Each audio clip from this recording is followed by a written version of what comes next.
ఈ ప్రభుత్వం ఓపెన్ గా ఏం చేస్తుంది? అదే సేకట్టో చేయటం అంటే అది ఏం చేస్తున్నారండి? అది ఏం చేస్తే అదే ఏం చేస్తున్నారు?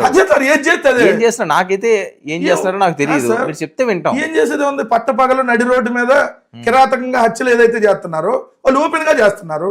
కానీ మేము ఎక్కడ చేయమంటలేదు, అట్లాంటి ప్రోత్సహించొద్దని చెబుతున్నాం. మళ్ళీ చెబుతున్నా, మనం నరకటాలు సంపటాలు లాంటి వద్దు, అలాంటి భాష కూడా ఎవరు వాడద్దు, అవి వద్దు.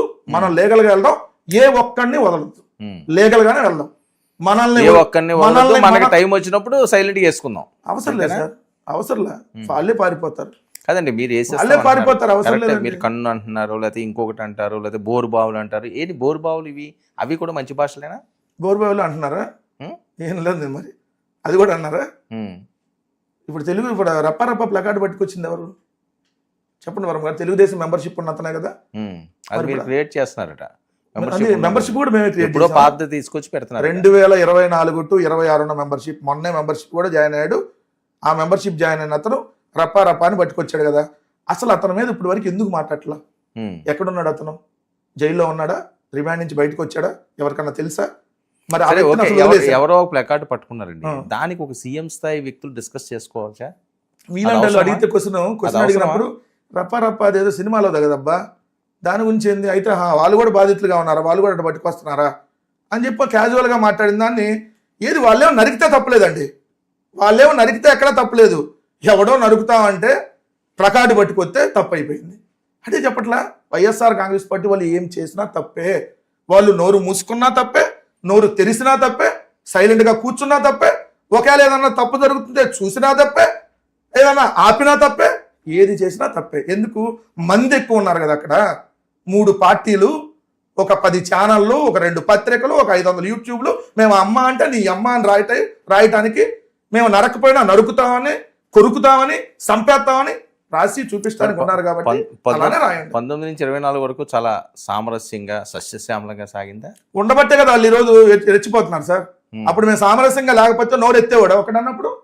మేము సామరస్యంగా ఉన్నాం కాబట్టి. అచ్చెన్నాయుడు గారిని తీసుకొచ్చిన పరిస్థితి, అచ్చెన్నాయుడు గారు ESI ఇప్పటికీ ఆయన కేసు అలానే ఉంది. కొల్లు రవీంద్ర గారి మర్డర్ కేసు అలానే ఉంది. వాళ్ళ అధికారులు సంవత్సరం అయింది. అయ్యన్న పాత్రుడు గారిని ఆ కేసు కూడా ఇప్పటికి అలానే ఉంది. తేల్చుకోమనండి సార్. చంద్రబాబు సార్ మేము పెట్టిన కేసులు, మేము మా ప్రభుత్వంలో నమోదైన కేసులు వాళ్ళ అధికారులకు వచ్చి 13 నెలలు అయింది.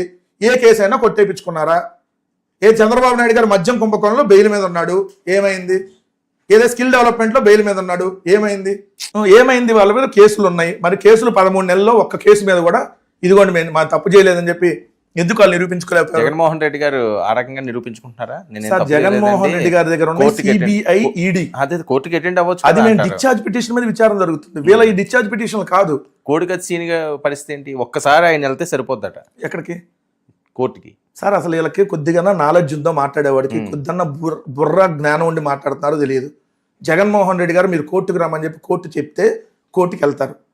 మేము కోర్టు మాకు ప్రతి శుక్రవారం వెళ్ళాలని చెబితే పాదయాత్రలో ఎక్కడో శ్రీకాకుళంలో ఉన్నా కూడా మేము హైదరాబాద్ వచ్చినటువంటి రోజులు ఉన్నాయి.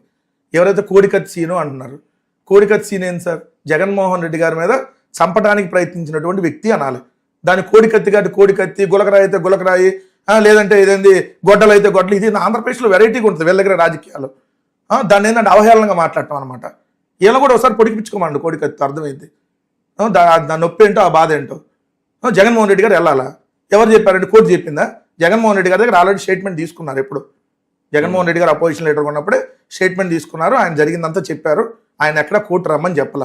వీళ్ళకి సగం అవగాహన నుండి ఇలాంటివన్నీ చేసేసి రాజకీయంగా యాత్రల అంశం కూడా పరామర్శకి వెళ్తున్నప్పుడు కూడా ఏదో ఒక క్రియేట్ చేసి ఇష్యూలు తీసుకొచ్చి మంది మార్బలంతో అదేదో ఒక క్యాంపెయిన్కి వెళ్ళినట్టు వెళ్ళడం ఏంటి? ఇది కూడా పెద్ద ఎత్తున ప్రచారం అవుతున్నది అంటే కాదండి. జగన్మోహన్ రెడ్డి గారు ఒక చిన్న కార్యకర్త, లేదంటే ఒక ఊర్లో ఉన్న వార్డు మెంబరా? ఆయన 40% ఓట్లు, 1,36,00,000 మంది ఓట్లు వేసినటువంటి ఒక పార్టీకి అధ్యక్షుడు, అత్యంత చరిష్మా కలిగినటువంటి నాయకుడు, సింగిల్గా. మళ్ళీ చెబుతున్నాను, నొక్కి మీరు అలా చూసినా పర్లేదు, చూడకపోయినా పర్లేదు. మరి అలాంటి వ్యక్తి వస్తున్నప్పుడు 100 మందే వస్తారా, 1000 మందే రావాలి, దీనికి ఏమైనా కౌంట్ ఉంటుందా? లేదా మీరు ఎవ్వరు రావద్దని చెప్తే అది భావ్యంగా ఉంటుందా? మరి వీళ్ళకి కూడా అదే చెప్పాలి కదా. మరి జగన్మోహన్ రెడ్డి గారికి ఏ రూల్ పెడితే అందరికి అదే రూల్ పెట్టండి. అంటే పరామర్శకు వెళ్తుంటే ఎవరైనా ఎలా వెళ్ళారా? సరే కాదండి, పరామర్శకి అంటే ఎవరైనా చనిపోయినప్పుడు వెళ్తానికి వెళ్ళారు. దారిలో ఎవరన్నా వచ్చి జగన్మోహన్ రెడ్డి గారికి స్వాగతం చెప్పడానికో, మద్దతు తెలపడానికో, సంఘీభావం తెలపడానికో వస్తున్నారు. వద్దని చెబుతారా? మీరు ఎవ్వరు రావద్దండి, నేను ఒక్కనే సింగిల్ కారులో వెళ్తాను, లేదా ఒక్కనే నడుచుకుంటూ పోతాను. మెసేజ్ ఇవ్వచ్చు కదా, అది క్యాంపెయిన్ అంత పెద్ద క్యాంపెయిన్ కాదు. అదే ఎక్కువ ఫాలో చెప్పాను కదా, జగన్మోహన్ రెడ్డి గారు ఏం తినాలి, జగన్మోహన్ రెడ్డి గారు ఏ టయానికి పడుకోవాలి, జగన్మోహన్ రెడ్డి గారు సొక్కా ఎన్ని మడతలు వేయాలి, జగన్మోహన్ రెడ్డి గారు ఏ చెప్పులు వేసుకోవాలి, జగన్మోహన్ రెడ్డి గారు ఎలా మాట్లాడాలి, మొత్తం మీరు లిస్ట్ ఇవ్వండి సార్. ఎవడైతే మాట్లాడుతున్నాడో వాడు లిస్ట్ ఇవ్వండి, అలానే పాటిస్తాను. లేకపోతే మాట్లాడేవాడికి కనీసం సిగ్గున్నా ఉండాలి కదా. అవుతున్నాయి కదా, ఎవడండి ఇష్యూ అయ్యేది? ఇష్యూ చేస్తుంది ఎవరు? ప్రభుత్వం చేస్తుంది. మేము ఎన్ని సంవత్సరాల నుంచి పర్యటనలు చేస్తున్నాం, మరి ఎప్పుడు లేదు, ఇప్పుడు ఎందుకు వాళ్ళు వివాదాస్పదం చేస్తున్నారు? ఎందుకు అంత భయం ఎందుకు జగన్మోహన్ రెడ్డి గారు అంటే? మేము కొత్తగా ఈరోజు చేస్తున్నాం. జగన్మోహన్ రెడ్డి గారు ఓదార్పు యాత్ర, తర్వాత పాదయాత్రలు, మధ్యలో అనేక యాత్రలు, సో అన్ని చేస్తున్నప్పుడు ఎప్పుడూ లేనటువంటి ఆంక్షలు ఇప్పుడు ఎందుకు పెడుతున్నారు? సమాధానం చెప్పండి. ఇన్ఛార్జీలు అందరూ ఉన్నారా 175 నియోజకవర్గాలకి? ఎక్కువ ఉన్నారు కాంపిటీషన్.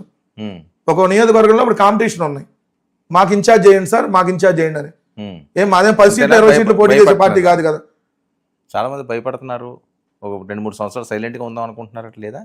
అలా అనుకుంటే వైఎస్ఆర్ కాంగ్రెస్ పార్టీలో ఉండరు ఎవరు.